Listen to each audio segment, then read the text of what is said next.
Welcome to The Explainer.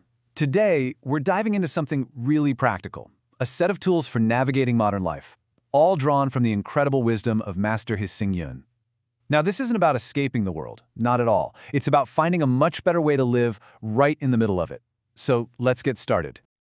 Let's just start with a question that I think hits home for a lot of us. I mean, with the constant pressure, the endless notifications, and just the sheer noise of the 21st century, where do you even find a moment of peace, a little bit of clarity?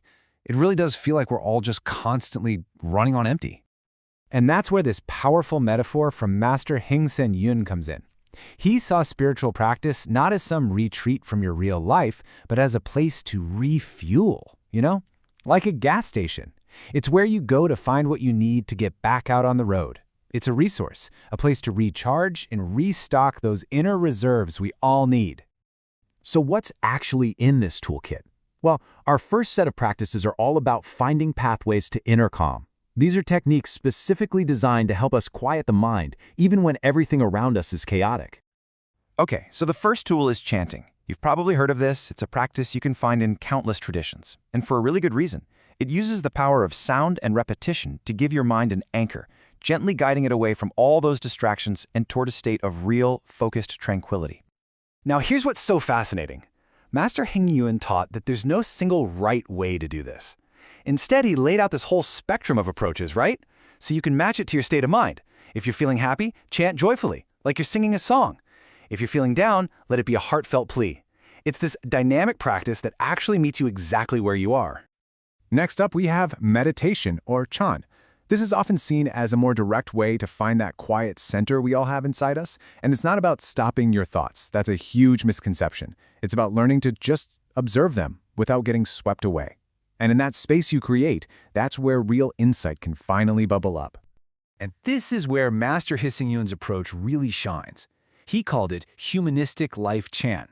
See, the goal isn't to go achieve some mystical state on a remote mountain somewhere. No, it's about bringing a calm, wise, and compassionate mind to your job, to your family, to all the little challenges you face every single day. All right, so let's move on to our next section. Let's see how these practices don't just build calm, but how they actually build a really profound sense of wisdom.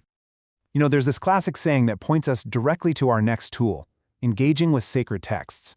And this isn't just about, casual reading. It's about diving headfirst into this deep, deep well of accumulated wisdom, really using it to expand our own understanding of life. And Master Hsing Yun had this just brilliant analogy to explain the journey. He said, reading the teachings is like looking at a map. That's your textual wisdom. Then practicing and reflecting on them, that's like actually learning to drive the car. That's your contemplative wisdom. And finally, directly experiencing that truth for yourself, that's when you've arrived at the destination. That's ultimate wisdom. Simple, right? But hey, wisdom isn't just locked away in ancient books, right? This practice, Xingjiao Kanfang, is all about reminding us that insight is literally everywhere, as long as we're open to it. A teacher, a friend, a tough situation at work, even a kid. Every single person in every situation can be a good counselor if we just approach them with a humble and curious mind. Okay, but all the calm and wisdom in the world really needs a stable foundation to stand on.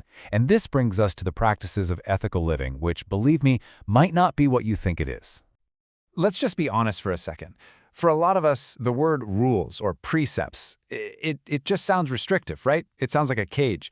But Humanistic Buddhism offers this radical, totally empowering way of reframing that whole idea. And here is the absolute game changer. It's this shift in perspective. It's not about a list of things you can't do. It's about a conscious choice that you make. I will not infringe upon the freedom and well-being of others. See, that choice doesn't limit you. It creates the space of safety and trust for absolutely everyone, including yourself. And this table just lays it out so perfectly. Each of the 5 core precepts gets reframed as a proactive virtue that literally generates a specific freedom. So, by choosing not to harm, you gain freedom from fear. By choosing to be generous, you cultivate freedom from want. All of a sudden, ethics becomes a direct path to a freer, more harmonious life. It's incredible.